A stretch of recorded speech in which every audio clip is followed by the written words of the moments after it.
masuk kembali ke Unitel sudah pun dikuncikan bersama dengan Uranus. Sekarang ni Pakito mid lane. Bakal ditampilkan. Uranus mid lane. Setakat ni kita tak ada nampak terlalu tak pandai. Jadi dan akhirnya pick terakhir untuk pasukan Homeboyz. Bruno yang ditampilkan. Bruno akan diletakkan di bahagian gold lane, benar. Berhadapan dengan saya rasa sekejap apa ni? Ya, dia dah tipu kita. Iritel mid lane, betul. balik. Iritel mid lane kembali kepada meta yang sebelumnya digunakan pakai. Jadi, mampukah Bruno ni hidup dengan pakai gold lane tersebut? Tak mengenai immunity, tetapi sekarang ini di bahagian atas sempat menjadi target. Ya, menjadi target utama. Ciku guys mengelak kalau terkena damage sempat. Dia tak gunakan flicker. Dia hanya gunakan petrify dan tak ada cara untuk melarikan diri. First blood diberikan kepada Fomis. Macam mana ni? Marksman lakukan kill bersama-sama dengan Janus yang tak ada sisi pun. Itu sebenarnya agak sedikit berisiko untuk pasukan Homeboyz sebabkan dengan adanya meta marksman dekat bahagian tengah, dia boleh lakukan rotasi dekat mana-mana lane. Dia boleh pergi top, dia boleh pergi bahagian bawah. Jadi memudahkan daripada segi farming. Dan kalau pasukan Homeboyz tak shutdown Ciku, agak sedikit berbahaya untuk mereka. Sebab pasal shutdown, Yumski akan menggunakan flicker untuk melarikan diri. Tapi Ciku guys terperangkap. Dan inilah apa yang perlu dikeluarkan oleh pasukan Homeboyz. Mereka perlu cari di mana Ciku. Dan ini lebih logik lagi marksman menjadi target pada fasa early game dan di mana Homeboyz boleh saja melakukan serangan mereka untuk mendapatkan turtle yang pertama kerana itu kelebihan mereka berdasarkan drafting mereka. Tetapi lihat Momo melakukan cutting lane begitu jauh. Dia memberikan tentangan kepada Anip yang terpaksa pulang terlebih dahulu ke lebihan fighter. Dia boleh cutting lane, dia boleh survive, dia boleh sustain. Jadi tak ada masalah untuk Liao bermain agresif pengambilan turtle yang pertama. Lihat daripada GB mendapatkan turtle tersebut. Black Dragon Form mendarat mencari Yumski yang akan menjadi mangsanya. Yumski 2 kill sebenarnya untuk pasukan Homeboyz ketika ini. Saya rasa berdasarkan kelebihan pengambilan objektif untuk Homeboyz, Todak tak sepatutnya kontes untuk pengambilan turtle seperti tadi dan mungkin hanya memberikan fokus untuk mendapatkan gold plating di bahagian atas dan juga bawah. Ini yang akan membantu mereka untuk mendapatkan kemenangan. Setakat ini syarat kemenangan pasukan Homeboyz kita nampak di mana mereka menguasai dari segi pengambilan objektif. Turtle yang pertama didapatkan tak seperti apa yang mereka tampilkan di game yang pertama sebentar tadi. Walau bagaimanapun siapakan yang baik, Momo masih lagi terselamat tapi bola tersebut menafikan pelarian Momo sebentar tadi. Yumski akan terus saja meninggalkan temannya sebentar tadi untuk mengelakkan menjadi mangsa kedua bagi pasukan Homeboyz. Homeboyz ingin mendominasi, ingin mencari mangsa dekat sini. Ciku di bahagian tengah perlu bermain dengan lebih berhati-hati. Tetapi sekarang ini untuk pasukan Todak, mereka perlu menyediakan satu ruang kepada Ciku guys untuk mendapatkan farm. Tetapi lihat Homeboyz tak memberikan nafas pada Todak. Ya, tak berikan nafas langsung. Tapi Momo masih lagi mampu untuk membersihkan minion tersebut. Menghalang pasukan Homeboyz daripada terus mendapatkan turret di bahagian bawah. Ya, mereka mendapatkan gold plating dan itu adalah kelebihan yang sebenarnya agak besar bagi pasukan Homeboyz ketika ini di mana Anip telah menyiapkan Berserker Fury. Ya, dan Evander Fomis cuba untuk membeli masa dengan melakukan cutting lane di bahagian atas sebentar tadi itu saja melakukan rotasi. Namun itu tak ada masalah untuk Homeboyz mengelak daripada tertangkap daripada rotasi tersebut. Dan sebaliknya, Homeboyz yang cuba untuk memberikan tekanan di bahagian bawah, Todak telah pun bersedia untuk melakukan ambush. Tak pasti adakah disedari oleh Homeboyz sebentar tadi. Di mana mereka bergerak secara bertiga-tiga bagi pasukan Homeboyz dengan adanya Zakus, Bang dan juga GB. Manakala pasukan Todak dengan adanya Yumski, dengan adanya rival, itu juga dengan Ciku guys. Cumanya Ciku guys masih lagi perlukan masa untuk dapatkan farming, dapatkan item. Begitu juga dengan rival. Tapi walau bagaimanapun, pengambilan turret dekat bahagian bawah disedari. Pasukan Homeboyz cuba untuk melakukan pertahanan. Walau bagaimanapun dengan adanya White Charge memberhentikan pergerakan Yumski dan Ciku guys bergerak bebas. Walau bagaimanapun Momo memberikan tentangan kepada Anip. Tapi sepakan yang baik. Ciku guys dicari. Ciku guys akan dilenyapkan terlebih dahulu. Turtle yang kedua diberikan kepada pasukan Homeboyz dan kali ini nampak mereka lebih bersedia. Dan di mana pasukan Todak sebentar tadi, ia berjaya untuk mendapatkan gold plating tetapi tak berjaya untuk menjatuhkan menara sedikit. Okey, Yumski bersedia. Ya, bersedia. Sepakan yang baik. Kena pula kepada target yang betul Anip. Tapi dengan adanya tackle tersebut memberhentikan pergerakan. Walau bagaimanapun, dia mendapatkan Yumski mencari mangsa seterusnya. Momo nyawa sangat rendah. Flicker daripada Zakus. Tetapi Momo dengan kesepahaman hero tersebut memberikan sedikit mangsa. Tetapi tidak terlalu lama. Kerana pasukan Homeboyz masih lagi mampu untuk menumbangkan seorang pemain. Ya, sekarang ini kalau kita lihat untuk pasukan Homeboyz, mereka ada kelebihan daripada sudut early game. Yang mana pada pendapat saya itulah apa yang mereka seharusnya ada. Masih lagi dalam perancangan. Tapi kalau mereka bergerak ke bahagian late game, Adakah jawapan untuk Iritel, Lunox dan juga Uranus ini di tangan mereka?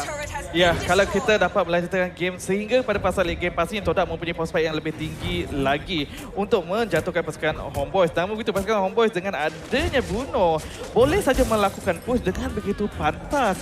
Saya tak pasti Todak mampu atau tidak untuk bertahan menantikan power spike mereka. Oh, kedudukan Yumski ketika ini cuba untuk mencari terlebih dahulu. Chibi tidak mahu terburu-buru untuk menggunakan heavy spin bagi merangkap Yumski. Kalau dia gunakan secara tiba-tiba, jadi Ciku guys boleh mudah untuk melakukan free hit daripada arah belakang. Dan terus sahaja pasukan Homeboys memberikan tekanan kepada pasukan Todak daripada segi pengambilan jungle ketika ini. Ciku guys perlu berhati-hati. Tapi masih lagi ada cara untuk melarikan diri. Lihatlah damage yang dikeluarkan di pasukan Homeboys. Masih lagi awal untuk pasukan Todak.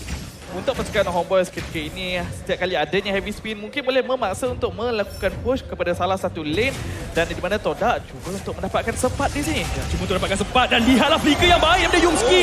Terus sahaja sepat ditumbangkan tetapi pasukan Homeboys balas kembali dengan pengambilan turret dekat bahagian bawah dan sepertinya pasukan Homeboys dan pasukan Todak masih lagi sama ketika ini dan juga resource ataupun sumber jungle pasukan Todak juga dicuri sedikit demi sedikit. Itu saja yang perlu difokuskan oleh pasukan Homeboys. Jatuhkan menara, terus saja melakukan push dan cuba untuk menghabiskan game secepat yang mungkin. Manakala untuk pasukan Todak cuba membeli masa, membeli ruang dekat sini kepada Ciku guys dan juga rival untuk mendapatkan farm. Tetapi Yumski, ya, sepakan yang baik tapi ke arah Zakus. Ciku guys terperangkap masih lagi ada free fire untuk larikan diri. Tapi lihatlah bagaimana nyawa Zakus dileburkan dengan sangat-sangat pantas. Datangnya Black Dragon Form dari arah udara. Cuba untuk memberhentikan ataupun mendapatkan rival ketika ini yang bersorangan di dalam turret. Dia memilih jalan yang sukar tapi dia dapatkan Zakus terlebih dahulu. Walau bagaimanapun dia perlu membalas dengan nyawanya kembali. Chibi mendapatkan Ciku guys sebentar tadi 1 lawan 1 dan Fomes mengambil inisiatif yang lain untuk menumbangkan turret dekat bahagian tengah. Daripada segi perbezaan turret ketika ini kembali sama. ya saya rasa berbaloi kemenangan kepada pasukan Todak sebentar tadi. Apabila mereka berjaya untuk menjatuhkan menara di bahagian tengah, jauh lebih efektif untuk membenarkan mereka mendapatkan kawalan map dan sekurang-kurangnya memperlahankan gerakan pasukan Homeboys. Tetapi sekarang ni Homeboys fokus mereka kepada bahagian atas. Momo telah pun bersedia untuk memberikan bantuan tetapi Chibi datang daripada belakang. Ya, datang dari belakang tapi dihidu kemas daripada Yumski seperti tadi, memberikan sedikit info kepada Momo untuk melarikan diri, jangan terlalu memaksa bagi mempertahankan turret mereka di bahagian atas. Di pasukan Todak mereka akan berundur terlebih dahulu. Ya, benar sekali. Kita lihat daripada sudut gold ranking yang sudah pun ditampilkan di sini. Untuk Ciku guys dan juga rival, kalau kita bandingkan dengan Anip cukup jauh. Mampukah mereka tunggu sehingga power spike ataupun itemization mereka dilengkapkan sekurang-kurangnya pada waktu Lord bakal muncul dalam 30 saat ini? Saya rasa tak mencukupi masa tersebut. Mereka perlukan lebih banyak masa mungkin pada minit yang ke-12 ataupun 14. Di mana buat ketika ini Todak perlu bermain secara defensif saja. Clearkan saja minion wave. Oh, sebut pasal defensi dan lihatlah bagaimana Anip nyawanya diturunkan dengan sangat-sangat pantas. Yumski perlu berjaga-jaga dengan tindakan yang dilakukan. Pasukan Homeboys memilih jalan untuk memberikan sedikit damage sahaja, tidak mahu terburu-buru dan mereka akan berundur dengan adanya ketibaan Lord dalam masa beberapa saat ini. Damage masih lagi belum mencukupi. Walaupun dua orang yang berjaya untuk menangkap Anip masih lagi berjaya untuk menyelamatkan diri sendiri. Pomes cuba untuk memberikan ruang kepada ahli pasukannya, menarik perhatian Homeboys. Di mana Ciku guys nampaknya akan berjaya menjatuhkan menara di bahagian bawah, menambahkan lagi farm yang sangat dibutuhkan. Tetapi sekarang ni bergerak di kawasan Lord. Ya, fokus kita kat sini di mana Yumski cuba untuk melakukan Star Dragon! Menculik Lord yang penting daripada pasukan Homeboys seperti tadi. Tapi Yumski akan ditumbangkan terlebih dahulu. Rival ketika ini akan dicari. Chaos Assault digunakan. Walau bagaimanapun dia akan tetap terkorban dengan adanya Bang menculik the way of the dragon seperti tadi. Ciku guys free hit dekat bahagian belakang. Tapi Anip damage yang terlalu besar untuk ditadah. Terus saja dilenyapkan. Anip ketika ini akan dicari. Momo cuba untuk dapatkan trade. Pomes mendapatkan kill tersebut. Tetapi Momo yang mungkin akan dikorbankan ke semua fokus pasukan Homeboys hanyalah untuk membalas dendam sebentar tadi. Pomes bersorangan berhadapan dengan 3 orang pemain. Dia tak boleh nak melakukan apa-apa. Dia juga akan menjadi mangsa kepada pasukan Homeboys. Tetapi pasukan Homeboys kehilangan Lord tersebut. Kehilangan Lord. Walaupun Todak terpaksa mengorbankan 5 ahli pasukan mereka sebentar tadi. Tetapi apabila mereka berjaya untuk mendapatkan Lord ini, ianya akan melengahkan masa untuk pasukan Homeboys melakukan serangan. Dan kita kena ingat, ini kita bincangkan sebentar tadi, Todak dengan 2 hero late game lebih berbahaya kalau game ini semakin lama semakin diabaikan. Ya, benar. Seperti yang sudah pun kita bincangkan untuk late game. Pasukan Todak, mereka cuba untuk bergerak ke arah perkara tersebut. Jadi adakah dengan pengambilan penculikan Lord ini memberikan serba sedikit ruang dan waktu yang diperlukan oleh pasukan Todak ataupun masih lagi tak cukup? Masih lagi perlu untuk tunggu masa yang lebih lama untuk mereka capai pada power spike tersebut? bagi pendapat saya sebenarnya pasukan Todak lakukan perkara yang betul di mana dengan penculikan Lord tersebut masa yang mereka perlukan dan pada waktu yang betul mereka mampu untuk keluarkan power spike yang mereka dapatkan. Cuma pasukan Homeboys kat sini kalau mereka nak menang mereka kena pastikan Anip dijaga dengan sangat-sangat rapi, tapi Chibi dengan tiadanya heavy spin untuk digunakan, Yomski masih lagi boleh bergerak bebas. Pasukan Homeboys sememangnya berhati-hati kali ini, mereka tidak mahu terlalu memaksa dengan setiap apa yang akan mereka lakukan. Alright, tetapi kalau kita sudah pun bincang tentang item dan sebagainya, namun pada pendapat saya juga ianya tergantung kepada catch potensial yang ditampilkan oleh kedua-dua pasukan. Kita lihat daripada Chibi boleh saja dengan heavy spin, Wildcat juga ada, tapi lihatlah bagaimana flanking daripada Momo. Flank yang kemas, tapi lihatlah bagaimana Momo tak mampu untuk lakukan apa-apa, terus saja dilenyapkan terlebih dahulu Yomski. Sepakan ke arah Bang, tetapi Bang masih lagi terselamat. Ciku guys akan dicari pasukan Homeboys dalam sekelip mata menumbangkan dua pemain pasukan Todak, dan inilah apa yang mereka nakkan, apa yang mereka mahukan daripada kesilapan pasukan ini sendiri. Bagus sahaja Sunforce bincang di mana set up lebih mudah kepada pasukan Homeboys. Todak gagal melakukannya dengan begitu kemas sebentar tadi. Itu yang membenarkan Homeboys mendapatkan kill dengan lebih mudah. Dan sekarang ini Homeboys terus saja mendapatkan kelebihan lebih lagi dengan mengawal kawalan jungle dan terus sahaja melakukan push ataupun tekanan di bahagian atas dan juga di bahagian tengah. Dari segi dalam kawasan jungle sendiri pasukan Todak tak mampu untuk bergerak bebas. Walau bagaimanapun kita nampak tak macam mana Fomes dengan adanya Uranus memberikan tekanan kepada lane. Dua lane diberikan fokus. Tak, pasukan Homeboys perlu lakukan sesuatu, tapi Yomski terlalu ke hadapan, tapi sepakan yang kemas dikeluarkan. Namun tiada yang terkorban. Momo datang dari arah belakang untuk keluarkan damage. Ciku guys entah dari mananya mengeluarkan heavy bomb menyebabkan terus saja dikorbankan. Ciku guys akan dicari ketika ini, tapi masih lagi terselamat. Sempat gagal untuk menumbangkan Ciku guys. Anip berhenti dekat bahagian belakang. Sepakan demi spekal telah pun dikeluarkan. Anip mendapatkan kill tersebut. Fomes cuba untuk melihatkan nyawa-nyawa yang rendah daripada pasukan Homeboys, cuba untuk lakukan sesuatu, tapi pasukan Todak memilih untuk berundur terlebih dahulu. Mungkinkah mereka akan bergerak ke arah Lord, tetapi Fomes mendapatkan kill tersebut. Walau bagaimanapun mungkin akan menjadi mangsanya. Mega kill diberikan kepada Anip. Dua sahaja pemain pasukan Todak yang tersisa. Ya, 2 berbalas 3 terlebih sekarang ini fokus kepada Lord yang sesungguhnya Homeboys nampaknya bersedia untuk mengambil, tetapi lihat Rebel bersembunyi di kawasan belakang. Adakah sekali lagi akan berjaya untuk menculik Lord? Chibi mencarinya terlebih dahulu. Dia tak nak pisang ni berbuah dua kali. Betul, saya rasa mereka perlu untuk belajar daripada kesilapan yang mana brilliant. Kalau dikombokan dengan retribution tak ada apa yang boleh untuk mereka halang, tapi sekarang ni pertempuran bakal berlaku. Ya, pertempuran yang kita akan saksikan di mana Chibi menggunakan heavy spin memberikan sedikit pertahanan terlebih dahulu. Anip mendapatkan Yomski. Anip mendapatkan Lord tersebut. Zakus mendapatkan Momo, tapi Ciku guys tidak dicari. Sebab pasal tak dicari. Nampak tak damage yang dikeluarkan oleh Anip terlalu besar untuk ditadah, dan terus mendapatkan kill seterusnya. Pasukan Homeboys mengganas ketika ini. Dan Fomes mendapatkan berapa buff? Ya, apabila 3 kill diberikan kepada pasukan Homeboys dan juga untuk mendapatkan Lord, pasukan Todak mungkin perlu bersedia di dalam kawasan inhibitor base dekat sini untuk melakukan pertahanan mereka, kerana Homeboys dengan perbezaan ekonomi sebanyak 7,000 gol dikasih jauh meninggalkan pasukan Todak daripada segi item, daripada segi damage dan juga pertahanan. Dari segi pertahanan, mampu atau tidak pasukan Todak lakukan perkara tersebut dengan kekurangan dari segi high ground. Cuma mengharapkan damage daripada Ciku guys untuk membersihkan minion-minion, dan juga pemain pasukan Homeboys ketika ini mengetuk inhibitor turret yang pertama. Mereka berjaya untuk mendapatkannya, dan pasukan Homeboys adakah mereka akan teruskan push mereka ataupun memilih untuk pulang terlebih dahulu dan menantikan minion yang baru tiba ketika ini. Satu white charge yang kemas daripada Zakus sebentar tadi, tapi Ciku guys masih lagi terselamat. Heavy spin menolak dua pemain pasukan Todak kat bahagian belakang, dan nampak macam mana Anip preheat mendapatkan kill, tapi rival mendapatkan kill seterusnya. Apa yang berlaku ketika ini untuk pasukan Homeboys di mana Chibi dan juga Bang sempat nyawa sangat rendah. Double kill diberikan kepada rival. Ciku guys preheat cuba untuk mendapatkan Chibi ketika ini. Damage yang dikeluarkan sangat-sangatlah besar. Chibi meminta tolong, tapi dia akan tetap dikorbankan. Ciku guys berhadapan dengan Bang 1 lawan 1, tapi Ciku guys mendominasi Bang sebentar tadi, dan segala pemain, kesemua pemain pasukan Homeboys dikorbankan. Berjaya untuk mendapatkan wipe out, tetapi sempat ataupun tidak untuk mereka menjatuhkan sekurang-kurangnya 1 inhibitor turret. Nampaknya mungkin sedikit selewat, kerana Zakus telah pun hidup semula. Walau bagaimanapun, ini masih lagi memberikan ruang kepada Todak, masih lagi bernafas, masih lagi meneruskan perjuangan mereka di dalam game yang pertama.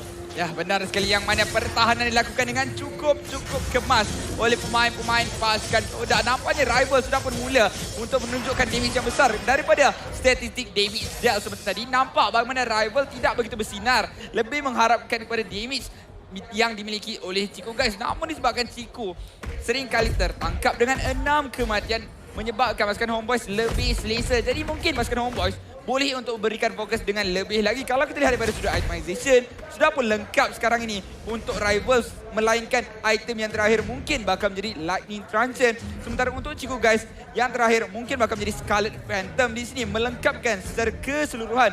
Namun kedua-dua mereka hanya mengharapkan kepada Winter Truncheon dan juga Wind of Nature. Mungkin ini adalah sebuah perkara yang lebih mudah untuk pasukan Homeboys menangkap kedua-dua pemain ini. Yap, di mana pasukan Homeboys yang penting untuk mereka, kunci kemenangan mereka, Anip. Mereka kena pastikan Anip selamat untuk keluarkan damage. Dan pasukan Todak tak mampu untuk mencari Anip dekat bahagian belakang. Dan kalau mereka tak boleh lakukan perkara tersebut, agak sedikit sukar untuk mereka menangkan teamfight. Yang ini saya setuju kerana sebentar tadi kemenangan teamfight Todak adalah disebabkan Yumski berjaya untuk menangkap Anip terlebih dahulu, menyebabkan pasukan Homeboys tak mencukupi damage, dan ini yang memenangkan Todak untuk mendapatkan kemenangan. Sempat nampaknya ingin menjatuhkan Momo di bahagian bawah. Ya, tapi agak kebal sebenarnya untuk mendapatkan Momo ketika ini dengan HP yang ada kepada beliau. Walau bagaimanapun Anip untuk datang membantu. Yumski bersedia dengan sebarang pick-off yang dia akan cuba untuk lakukan. Walau bagaimanapun pasukan Homeboys memberhentikan pergerakan Yumski. Fomes dekat bahagian belakang memberikan tekanan kepada bahagian backline. Ciku guys dicari kemas daripada pasukan Homeboys ketika ini. Tapi lihatlah heavy spin. Tapi Fomes mendapatkan Anip. Pemain yang penting telah pun ditumbangkan terlebih dahulu. Rifle fokus kepada Lord. Mereka dapatkan Lord. Mereka dapatkan sempat. Kesemua pasukan Homeboys akan pulang terlebih dahulu. Bang bersorangan ketika ini untuk larikan diri. Zakus dan Kibi yang kebal untuk ditumbang oleh pasukan Todak. Dan pasukan Todak tenang menunggu ketibaan Lord dekat bahagian bawah ini. Ya, hanya menantikan Lord untuk tiba, tetapi kali ini terbalik cerita. Homeboys pula yang perlu melakukan pertahanan. Nampaknya Todak telah pun melakukan comeback. Sangat terus saja dimulakan. Terus sahaja damage dikeluarkan Yumski. Nyawa yang rendah tetapi masih lagi bermain dengan api. Cuma untuk melakukan pick off. Chibi walaupun seorang tank, tapi lihatlah bagaimana damage yang dikeluarkan oleh pasukan Todak ketika ini sangat-sangat sakit. Untuk ditadah 3 orang pemain untuk melakukan pertahanan. Satu saat Anip untuk hidup. Satu stun yang baik daripada Zaku sebentar tadi. Cuba untuk keluarkan damage walaupun bagaimanapun. Lihatlah heavy spin memerangkap Ciku ke arah dinding. Satu pick off yang baik pasukan Homeboys masih lagi mampu untuk melakukan pertahanan. Masih lagi menarik nafas lega. Yang sudah pun diketahui namun Brilliance sudah pun dibazirkan. Ya, telah pun dibazirkan tapi GB menggunakan heavy spin melekatkan rival kali ini. Tapi mana follow up yang dikeluarkan kerana Momo melekatkan ramai pemain di arah belakang. Bagaimana Yumski memberikan tekanan kepada Anip dengan adanya The Way of Dragon. Mereka dapatkan satu, mereka dapatkan sempat, mereka nak lagi. Yumski telah pun ditumbangkan. Homes di mana memberikan tekanan terus sahaja menyebabkan pasukan Homeboys perlu berundur terlebih dahulu. 4 berhadapan dengan 3 ketika ini. Cuba untuk larikan diri, membuatkan konsil. Mereka kena pulang, kalau tak inilah risiko dan kemungkinan besar mereka tak mampu untuk melakukan pertahanan. Saya tak pasti adakah Todak akan cuba memaksa menghabiskan game dekat sini. Mereka masih lagi menang daripada segi jumlah, tetapi masih lagi mempunyai risiko yang tinggi. Mereka juga kena ingat minion di bahagian atas masih belum di-clear. Anip dan lihatlah bagaimana damage yang dikeluarkan Zakus. Satu stun yang baik, tetapi bagaimana dengan adanya pancingan Winter Truncheon menyelamatkan keadaan. Bang terpaksa menggunakan Brilliant yang dicuri untuk melarikan diri terlebih dahulu. Lihatlah damage yang dikeluarkan Anip dalam bahaya. Tapi Ciku guys kat bahagian